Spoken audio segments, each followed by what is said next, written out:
Wow, what an adjective year 2020 has been.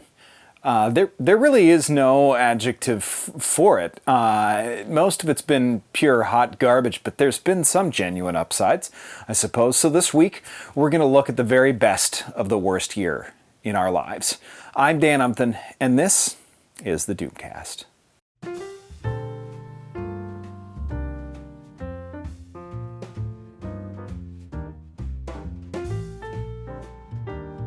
There's too much about this year not to like, to focus on any of the things that were bad. So I'm just going to run through my picks of my favorites. My game of the year was Ghost of Tsushima. Hands down for me, from polish to execution to ease of learning to the level of challenge. It was an absolute banger. It was fantastic. The scenery, combat, and story were really incredibly well realized. There's some minor foibles, but overall the replay value also was huge. I have to give runner-up to Miles Morales, which was incredible, deep for such a short game, tight, bright, incredibly engaging in the same ways that Ghost was. Just slightly shorter and without as much replay value, although I'm hoping for some DLC. There's been a lot of great DC books this year, a lot of them by Tom King, Scott Snyder, and Greg Capullo, and Philip Kennedy Johnson.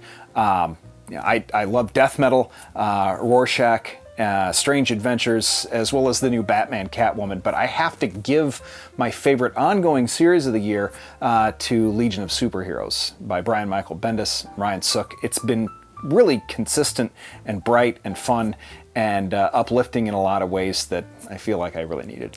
If I have to hand out props for a Marvel book of the year, it's probably going to be X-Men. Most of the X titles in general, but specifically X-Men, with a big shout out to Hellions as being the most undersung X book, and certainly one of the best and strongest books that Marvel has, albeit with just basically Havoc and Psylocke as being the big names on that team.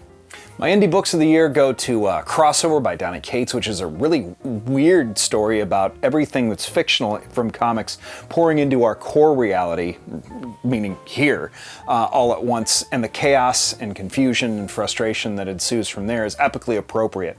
The best Marvel movie of the year is no Marvel movies. I think I and our culture needed a break from them in a big way. I mean, nerd culture and popular culture. I don't see the MCU being that celebrated in the future, and I think that superhero film as a genre is probably in decline. Not just because of the pandemic, but because I think Endgame kind of put the nail in that coffin. I still like comics. I still like comic movies. I just don't think that everything as a pretty generic blockbuster American propaganda is good for art, or necessarily good for comics. Film of the year?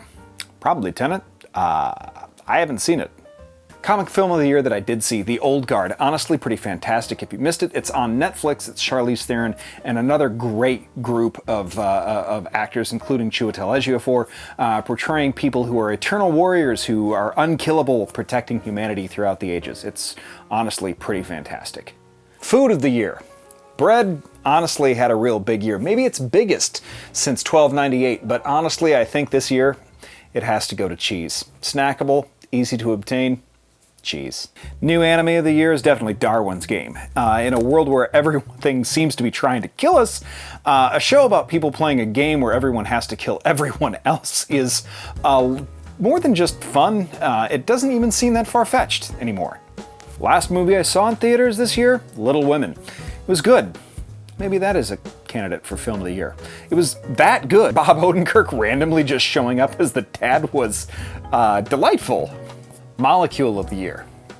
Definitely ethyl alcohol. Figure of the year. Cyborg Spider-Man. I don't know who else I would have given it to, but a certain runner-up would definitely be this Dr. Doom. Word of the year. Fuck tied for wow. TV show of the year. Probably Tiger King. Everyone was in a full coil of total existential dread the entire time at that point, and then it came out and the absolute insanity of it was the perfect thing to shake people out of that headspace. Mandalorian is probably right up there with it, at least for me, because it was sort of silly, okay, but it's a lot of fun, and it's good to have something to look forward to once a week that you know is going to be really entertaining and exciting. And that's all it needs to be.